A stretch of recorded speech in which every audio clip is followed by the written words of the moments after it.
This guy's amazing. Everyone get on your feet. Come on. You want to recognize this guy. Murray SawChuck, everybody. What's up? Greg, you didn't tell me he was coming. I know.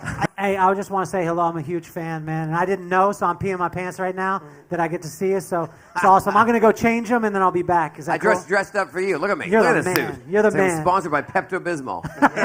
Did I read that right? You have 6.5 billion views throughout social media, billion with a B. Yeah. How the heck do you do that over a 22-year career? How do you stay in Vegas for 22 years? Because it's a hard gig, right? They kick a lot of people out. There's a lot of turnover. Oh, yeah. How do you do that? It's like anything you do. You know, you learn where you're coming from, what you're doing, and also what the audience likes. You know, a lot of times you want to do what you want to do, and that's lovely, but if you see how the trend works, and, you know, social media, grandma just doesn't put up a video and it goes viral. Just so you know, it doesn't. You actually have to script where it's going to, your audience, how you want it delivered, and it'll take off. But it's really, you have to work 24 hours a day to get that right video. Most people are like, I'll just post it, it'll go. And usually you need a BuzzFeed or some people from our team to kind of make that work and trend it properly. But it's a job. You just don't do it like for fun. Like anything, you gotta work at it. And tonight you actually brought books for everyone that he'll be signing for everybody. And it's a children's book that's absolutely phenomenal. But you live your life by a mantra about magic. Could you share with everyone what that is? Yeah, my whole thing is finding your magic. You know, I don't care what you do, whether you work at a grocery store or on the biggest company in the world, you know, it's finding your magic. Like, you remember, I'm a magician, and somehow I made it successful, which that's right down by clown and juggler, just so you know.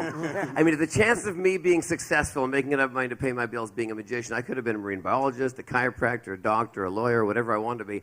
So I figured out a way to make that successful. So if I can do that, I don't care what you guys want to do in this room, you can make it happen. If you want to make special buttons, you want to write poetry, you can make it so easy, but it's a lot of work. You know, people always think you can dream it, make it happen, but people don't want to get up in the morning at 7 a.m. and go to bed at 7 a.m. to make it happen. They think it's going to be knocked on their door, or you're a Kardashian or something, you know? Sure. But people don't realize how hard they work as well for what they got. So, you know, but my thing is finding your magic. It's MAGIC, which is motivation. It's your attitude, gratitude, investment, and conquer. If you have 5 of those things, I don't care what you do, if you stock shelves or you own the grocery store, you will actually be successful. You know. Before I'd asked you, just straight up, right? I mean, we just met, and we don't know anything about each other. I don't have 6 billion views. You do, but I haven't seen them all. Sure. And so I asked you, I said, what are you going to offer? Right? So magic, trick, and entertain, that's all great, but this is a serious audience. So what are you going to offer? And you come right to it. Did you guys hear what he just said?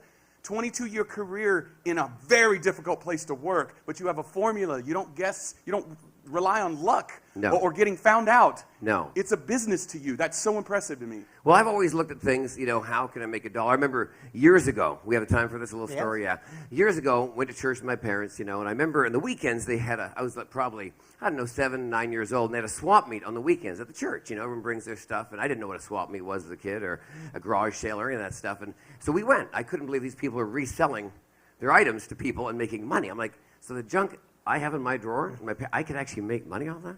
So I talked to my parents, and can I do that next weekend when they do that, you know, and $5 for a table or 10, and then I said, can we collect some stuff? My dad's like, you really want to do that? I said, well, yeah, I got a lot of stuff I don't need. So I put all the stuff in the car. My parents gave me stuff. I went down the neighborhood and I asked for other stuff that people didn't want. So they were just chucking it out. And I packed up Dad's car. We had a '69 Grand Prix Pontiac, and we went down to the church. I set this table out with my own money.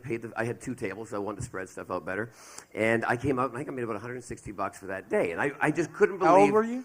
I was 9, 9, you know, and so my mom and dad were there to hang out with me, and I thought, that's amazing that I don't need to ask somebody to hire me to make money. I could just so that really triggered me being an entrepreneur. And then when I was, you know, as a teenager, like 11, 12 years old, the Commodore 64 computer came around, which I'm dating myself now, and we had one in our elementary school, right in the middle of the school.